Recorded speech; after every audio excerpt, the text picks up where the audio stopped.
ఓం ఆనందమయీ చైతన్యమయీ సత్యమయీ పరమే ఓం నమో భగవతే శ్రీ అరవిందాయ. కఠోపనిషత్తులో మరణానంతర జీవితం ఉందా, ఉంటే దాన్ని ఎలా సాధించాలి అని నచికేతుడు యమధర్మరాజును అడుగుతాడు. దీని గురించి శ్రీ అరవిందులు ఇచ్చిన వివరణను చూద్దాం. Death is a passage, not goal of our walk అన్నారు శ్రీ అరవిందులు సావిత్రి మహాకావ్యంలో. మరణము ఒక స్థితి నుంచి ఇంకో స్థితికి మార్పు చెందటానికి ఉన్న ఒక మార్గం, మన గమన గమ్యం కాదు. అంటే మరణం దేహానికి మాత్రమే, అది నూతన శరీరానికి అవకాశాన్ని కల్పించి చైతన్య వికాసం ద్వారా అమృతత్వ సాధన అవుతుంది. Death is our road to immortality అని కూడా ఇంకో చోట అంటారు శ్రీ అరవిందులు. ఇంకా నచికేతుని కథ విషయానికి వస్తే, వాజశ్రవుడు అనే వ్యక్తి పుణ్యం కోసము విశ్వజిత్ యాగం చేయాలనుకున్నాడు. దీనికోసము అతను తనకున్నదంతా కూడా దానం చేయాలి. ఇతనికి నచికేతుడు అనే కొడుకు ఉన్నాడు. నచికేతుడు చిన్న బాలుడు, అయితే అతను వివేకవంతుడు, భక్తి శ్రద్ధలు ఉన్నవాడు. తన తండ్రి వాజశ్రవుడు ఈ రకంగా అందరికీ దానం చేయడం చూసి ఆ బాలుడి హృదయము గౌరవంతో అంకిత భావంతో నిండిపోయింది. కానీ అక్కడ చూస్తే అతని తండ్రి ఎండిపోయిన ఆవులను, శక్తి కోల్పోయిన ఆవులను దానమిస్తున్నాడు. అది చూసి అతను నచికేతుడు అనుకున్నాడు, అలా ఉపయోగపడని దానం చేసిన వాళ్ళు ఆనందరహిత లోకాలను పొందుతారు అని తండ్రిని ఇట్లా అడిగాడు. నన్ను ఎవరికి దానం చేస్తున్నావు తండ్రి అని. అదే ప్రశ్నను కొడుకు మళ్ళీ మళ్ళీ అడిగేపటికి తండ్రికి విసుగొచ్చి కోపంతో అన్నాడు, నిన్ను యముడికి దానం ఇవ్వబోతున్నాను అని చెప్పాడు. దాంతో తండ్రి సమాధానంతో నచికేతుని మనసు నొచ్చుకుంది. కానీ అనుకున్నాడు, తనకు మృత్యుదేవునితో పని ఉంది. ఎప్పటి నుంచో మనుషులు అశాశ్వత జీవులు పొలంలో ధాన్యం పండినట్టుగా పండిపోయి పడిపోతున్నారు, మళ్ళీ ధాన్యంలాగా జన్మ తీసుకుంటున్నారు. నిజానికి ఇందులో ఏదో గొప్ప రహస్యం ఉంది. కేవలం మరణదేవుడైన యముడి దగ్గరనే దీనికి పరిష్కారం ఉంది. దీని అంతరార్థం ఏంటో తెలుసుకోవాలి అని అనుకున్నాడు నచికేతుడు. అనుకుని ఆ జిజ్ఞాసతో యముడి ఆవాసానికి వెళ్ళి అక్కడ 3 రోజులు గడిపాడు. అయితే అక్కడ యముడు అక్కడ లేడు. నచికేతుడు అక్కడే 3 రోజులు గడిపాడు. ధ్రువుడు, ప్రహ్లాదుడు కూడా వారి స్వచ్ఛమైన విశ్వాసంతో భగవంతుని దర్శించగలిగారు.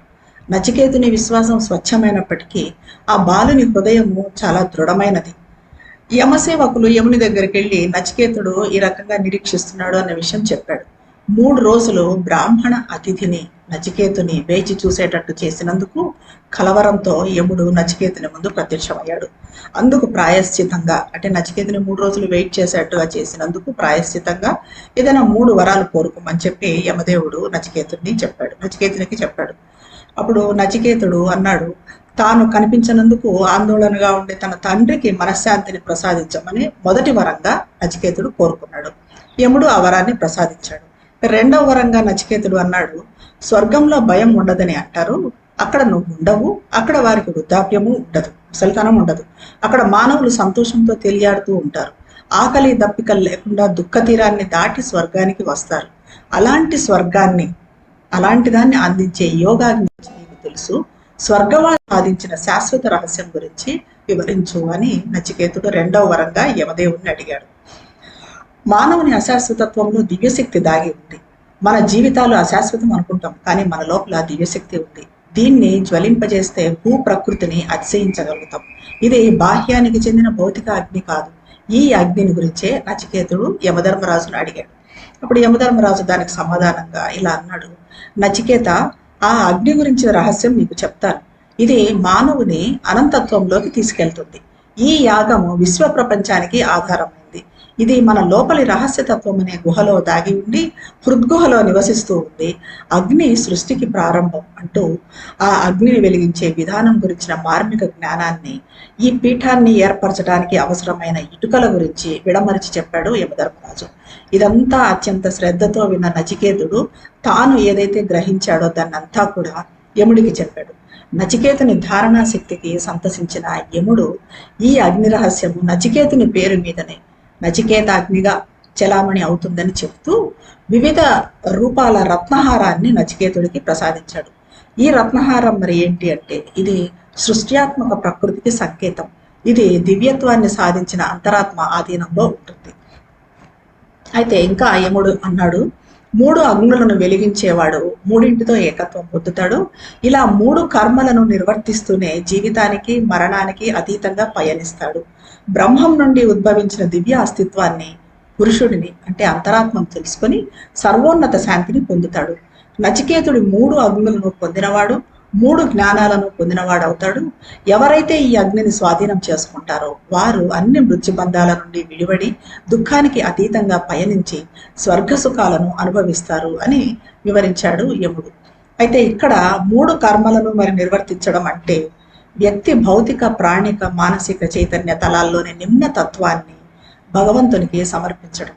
అంటే మన ఫిజికల్లో కానీ, వైటల్లో కానీ, మెంటల్లో కానీ 3ంటిలో రకరకాల బలహీనతలు ఉన్నాయి. ఇవన్నీ కూడా భౌతికంలో జడత్వము, సోమరితనము, ప్రాణంలో తీసుకుంటే కోరికలు, స్వార్థము, అతిశయము, భావావేశాలు, మనసులో ఆలోచనలు, ఇలా తన 3 చైతన్య తలాల్లోని నిమ్న ప్రకృతిని భగవంతునికి సమర్పించుకున్న వ్యక్తి జీవితానికి మరణానికి అతీతమవుతాడు. అలాంటి వ్యక్తికి జనన మరణాలు ఉండవు. ఇది వ్యక్తిలోని దివ్యత్వానికి చెందిన 3 పురుషుల ద్వారా, 3 అంతరాత్మ స్థితుల ద్వారా పొందే జ్ఞానం. ఒకటి ఓంకార శబ్దంలోని ఆ శబ్దం సూచించే సుప్త స్థితి, విరాట్ పురుషుడు. రెండవది ఊ శబ్దం సూచించే స్వాప్నిక స్థితి, తైజస పురుషుడు. మూడవది శబ్దం సూచించే సుషుప్త స్థితి, ప్రాజ్ఞ పురుషుడు. ఈ 3ంటికి అతీతంగా ఉన్నదే అత్యున్నత బ్రహ్మస్థితి అయిన తురీయ స్థితి. అయితే యముడు ఇంకా ఇప్పుడు 2 వరాలు కంప్లీట్ అయ్యాయి కదా, 3వ వరం కోరుకోమని చెప్పాడు. అప్పుడు నచికేతుడు యముడితో అన్నాడు, యమదేవ, మరణానంతరము మనిషి జీవిస్తాడని కొందరు, లేడని కొందరు అంటారు. దీని గురించిన సత్యం తెలియజేయండి అన్నాడు. యముడు కొంత సమయం పాటు కష్టపడి ఆ తర్వాత ఇలా అన్నాడు, అనంతకాలం నుంచి ఉన్న దేవతలకు కూడా ఈ సందేహం ఉంది. ఇది చాలా సూక్ష్మమైన అంశం. ఈ జ్ఞానాన్ని పొందడం కానీ గ్రహించడం కానీ అంత సులభం కాదు. నన్ను ఒత్తిడి చేయకుండా నువ్వు ఏదైనా వేరే వరం కోరుకో అన్నాడు. నచికేతుడు వదిలిపెట్టలేదు. దేవతలు కూడా చర్చించుకునే ఇంత సూక్ష్మ విషయాన్ని మీరు కాకపోతే ఇంకెవరు నాకు చెప్తారు అంటూ నచికేతుడు యముడిని ఒత్తిడి చేశాడు.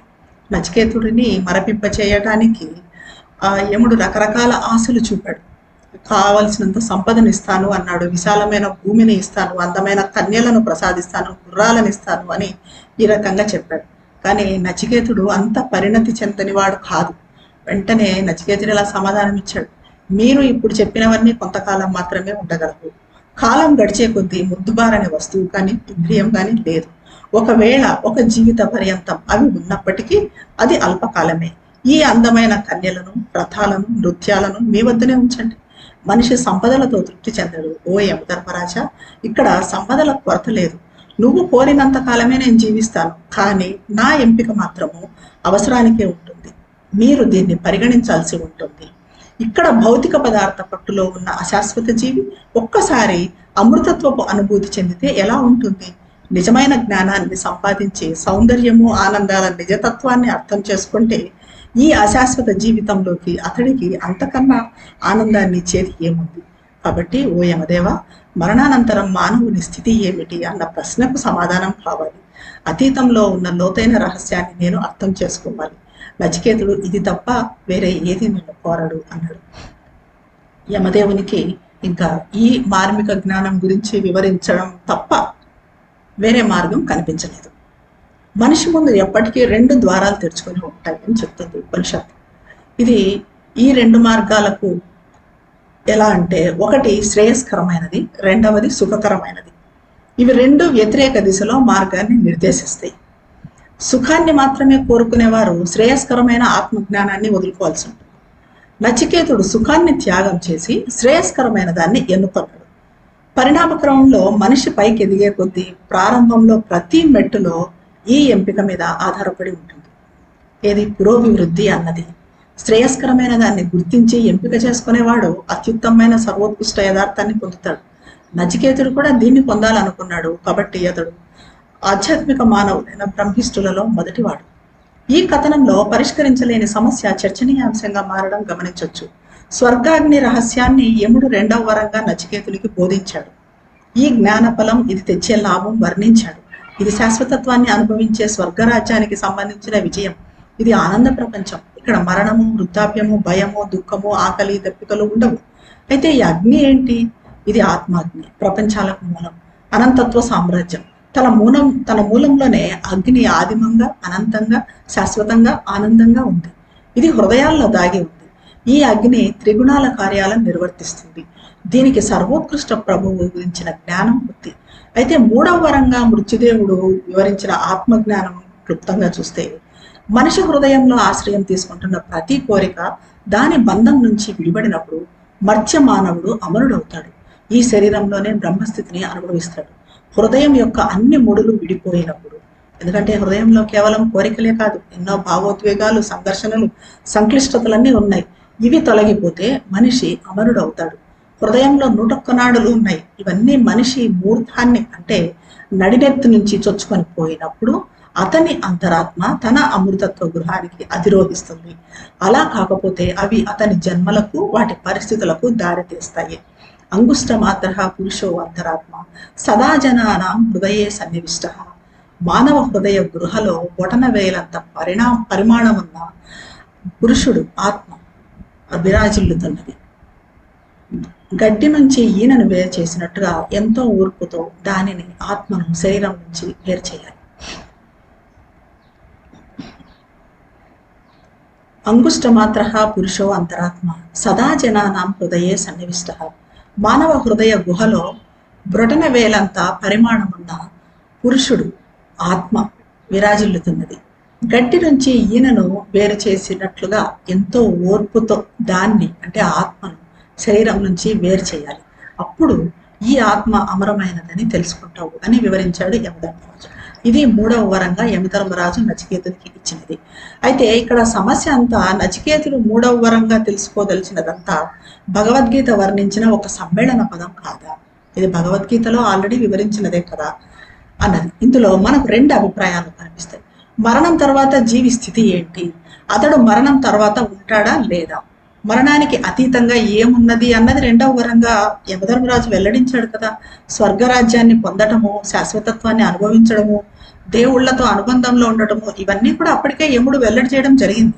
అయితే అదే ప్రశ్న మళ్ళీ అడిగే అవసరం ఏముంది శాశ్వతత్వం గురించి, అమృతత్వం గురించి నచికేతుడు యమధర్మరాజు. అయితే మరణం సంభవించకుండానే స్వర్గరాజ్యాన్ని పొందవచ్చు అన్నదాన్ని సమస్యకు మొదటి పరిష్కారంగా తీసుకోవచ్చు. అంటే మరణం లేకుండానే స్వర్గరాజ్యాన్ని పొందొచ్చు. కఠోపనిషత్తులోని శృతివాక్యం ప్రకారంగా మరణానికి లొంగిపోయే ముందు మరణ బంధాలను ముందుకు తోసి అని గుర్తుంచుకోవచ్చు. నచికేతుడు దీన్ని సాధించాడు. వృద్ధాప్యము, మరణము, దుఃఖము లేని స్వర్గరాజ్యము అతని ప్రక్కనే ఉన్న ప్రాంతంలాగా అతడి కోసం విలసిల్లింది. అంటే యమధర్మరాజు అతనికి స్వర్గాన్ని ఇచ్చాడు. కానీ దీని అర్థము మరణాన్ని జయించినట్టు కాదు. మరణం ఒక పక్కకు తోయబడింది లేదా తప్పించుకోబడింది అని చెప్పొచ్చు. ఇక్కడ మరణం అన్న ఉనికే లేదు. ఇది ఆధీనం కాలేదు.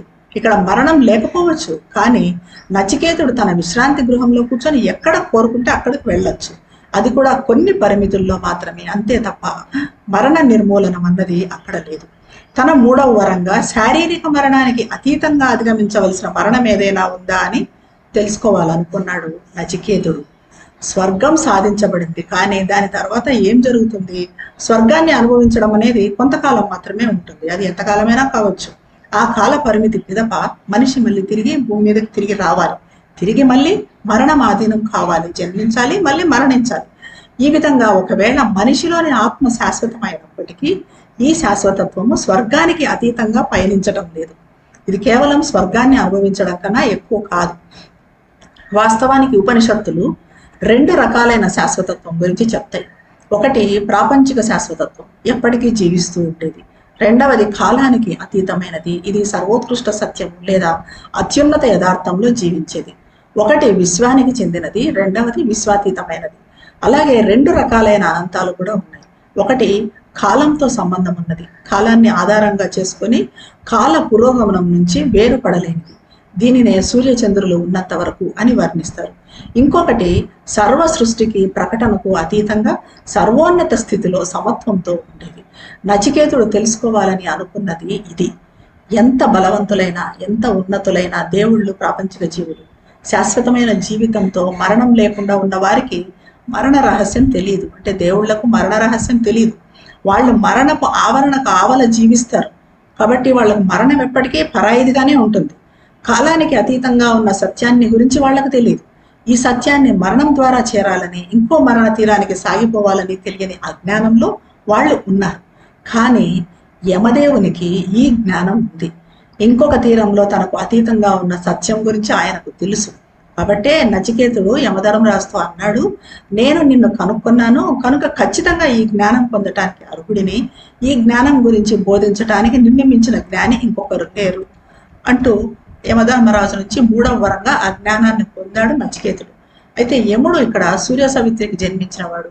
సూర్య సవిత్రి అత్యున్నత జ్ఞానానికి ప్రతీక. అందుకే యముడి వద్ద ఈ జ్ఞానం ఉంది.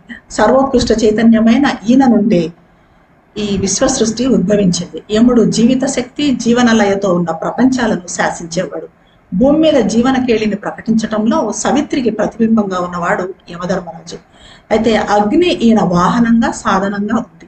సూర్య సవిత్రి సర్వోన్నత దేదీప్యమైన వాడు అయినట్టుగా యముడు విశ్వజీవి, మొత్తం విశ్వశక్తి, విశ్వ సామర్థ్యం అంతా కూడా యముడిదే. సూర్యదేవుడు విశ్వాతీతుడు, అగ్ని మన ప్రపంచాలకు చెందాడు. ఖచ్చితంగా చెప్పాలంటే సూర్యదేవుడు అతీతం నుంచి ప్రపంచాలకు రూపాంతరం చెందించే బిందువు.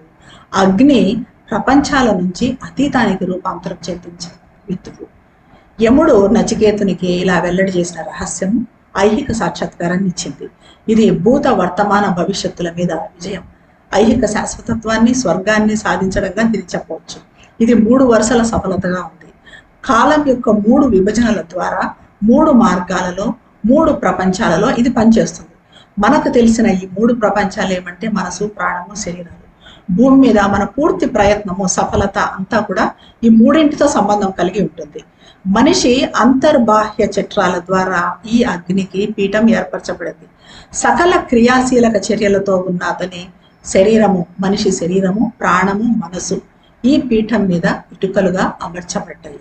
యముడు పేర్కొన్న వివిధ రూపాల దండ ఏదైతే నచికేతునికి ప్రజెంట్ చేశాడో అది ఆ దండ మనిషి నిమ్నతత్వంగా చెప్పడం జరిగింది. అగ్ని చైతన్య శక్తికి, అశాశ్వత చట్రం లోతుల్లో దాగి ఉన్న ఓజస్సుకు సంకేతం. త్రిగుణాత్మక కర్మ మార్గాన్ని అనుసరించడం ద్వారా నచికేతుడు బాహ్య సాక్షాత్కారాన్ని పొందగలిగాడు.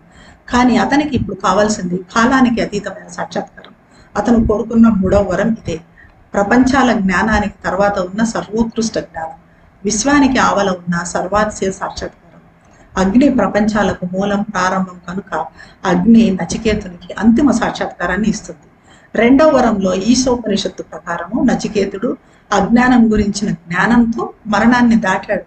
తర్వాత 3వ వరంతో సర్వోన్నత జ్ఞానం మీద ఆధిపత్యం సాధించి శాశ్వతత్వాన్ని సాధించాడు.